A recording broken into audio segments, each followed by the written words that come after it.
Hey everyone, it's Tuesday, October 28, 2025. Today we're dedicating the entire show to one story that needs careful attention. The nationwide surge in Latino ICE street arrests since January. We'll unpack what changed, who's being stopped, why the numbers spiked, and what practical steps families and communities can take right now.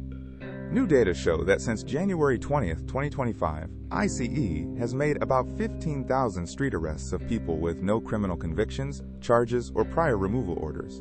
Nearly half, roughly 7,000, happened in June alone, and about 90% of those arrested were immigrants from Latin America. 1 in 5 ICE arrests now involves a Latino immigrant picked up on the street with no criminal history or removal order.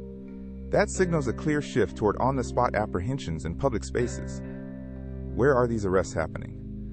Reports point to so-called non-specific or general areas, often in or around Latino neighborhoods and workplaces, without prior contact with police or immigration courts. A leading data project says these patterns look like profiling. A July analysis from UCLA found that while Latinos are about 60% of non-citizens and roughly 71% of the undocumented population, they accounted for 92% of ICE arrests in early 2025. The researchers also found no statistical link between higher enforcement and higher crime. What led us here? Early 2025 brought a tougher enforcement posture and a pivot by field teams toward public space encounters rather than jail transfers or cases with outstanding orders. The approach may be faster and more visible, but it risks sweeping in long-settled residents and heightening fear without demonstrated public safety gains.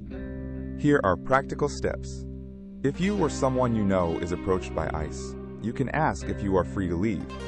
You can remain silent. You do not have to open the door without a warrant signed by a judge. You can request an interpreter, and you should keep copies of ID and immigration papers.